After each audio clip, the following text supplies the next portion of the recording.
पानी लेने के लिए लोग कतार में लगे दिखाई दिए, क्योंकि आखिरकार इलेक्ट्रिसिटी तो वाटर सप्लाई के लिए भी चाहिए। रूसी हमलों से पानी की सप्लाई बुरी तरह से तबाह। कीव के इंफ्रास्ट्रक्चर पर रूस लगातार कर रहा है हमले, और जो सिविक बिल्डिंग निशाने में आई हैं, जो इंफ्रास्ट्रक्चर निशाने में आए हैं, वो 400 बिल्डिंग्स, उनमें से कुछ एक बिल्डिंग्स ऐसी जो यहां वाटर सप्लाई को कंट्रोल करती है। तो न सिर्फ बिजली बल्कि पानी, और बिजली और पानी आज कहीं पर भी लग्जरी। और खासतौर से हम यूरोप की बात कर रहे हैं, यूक्रेन की बात कर रहे हैं, यहां पर तो ये होना ही चाहिए। इसके बगैर सर्वाइवल कहीं भी मुश्किल है। और यहां तो वैसे भी लोगों को दूसरे हिस्सों के मुकाबले ज्यादा लग्जरी की और आराम की आदत है। जरा ये देखिए, अंधेरे में डूबा हुआ यूक्रेन, ये जानकारी बहुत जल्दी आपके साथ शेयर करता हूं। रूस ने हवाई हमले और तेज किए हैं। 35 पावर स्टेशंस पर हमला बोला गया है सिर्फ पिछले एक हफ्ते में। यूक्रेन के 30% पावर स्टेशन तबाह कर दिए गए हैं। यूक्रेन की 61% आबादी अंधेरे में रहने के लिए मजबूर है। सिर्फ अंधेरे में नहीं, ठंड में रहने के लिए मजबूर है।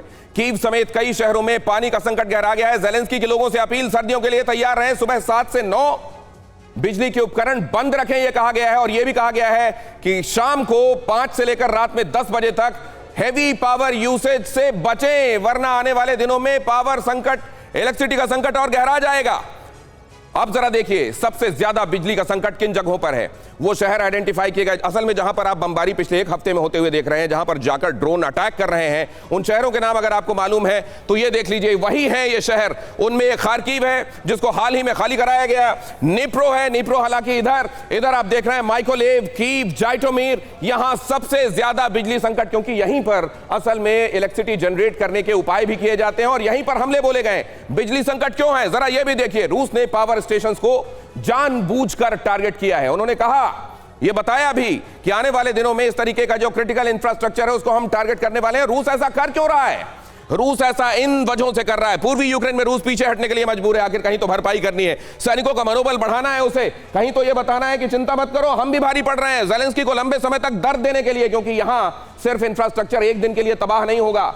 इसको वापस फंक्शनल बनाने के लिए बहुत टाइम लगेगा। तब तक ठंड में एक एक लम्हा काटना मुश्किल होगा। पश्चिमी देशों को काटने के लिए, पश्चिमी देशों को यह बताने के लिए कि अगर तबाही तुम भी ऐसी ही चाहते हो तो इसके साथ सामने आना, वरना अपने आप को अलग बनाए रखना। यहां जरा देखिए, ठंड में यूक्रेनी लोगों की तबाही, ये एक बड़ी वजह है, क्योंकि ऐसा दर्द है जिसमें एक बार मारने के बाद न जाने कितने बार यह पीड़ा होती रहेगी वहां के लोगों को। यूक्रेन के इंफ्रास्ट्रक्चर को बर्बाद करने के लिए और ज़ेलेंस्की के खिलाफ बगावत, क्योंकि बहुत दिनों तक ज़ेलेंस्की की ये बात वहां के अपने लोग भी कितने दिन झेलेंगे।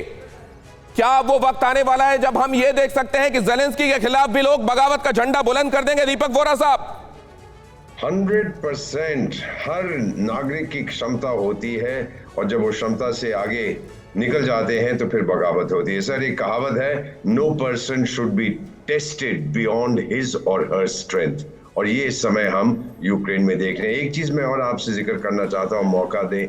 ये नेटो क्या बोल रहा है कि हम यूक्रेन को काउंटर ड्रोन इक्विपमेंट देंगे और हम यूक्रेन की मदद करेंगे ताकि वो ट्रांजिशन करे from Soviet era equipment to modern NATO equipment. इसका क्या मतलब है सर? कि नेटो के स्ट्रक्चर्स में हम यूक्रेन को इंटीग्रेट कर रहे हैं ऑफिशियली। तो फिर लड़ाई किस बात की है? यूक्रेन तभी, पुतिन साहब तभी तो नाराज थे कि आप नेटो में इसको शामिल कर रहे हो। सिर्फ आप एक सर्टिफिकेट नहीं दोगे इस सर्कस के जोकर को कि भाई तू अब नेटो का मेंबर है, बाकी सब कुछ करोगे। पुतिन ये स्वीकार करेगा?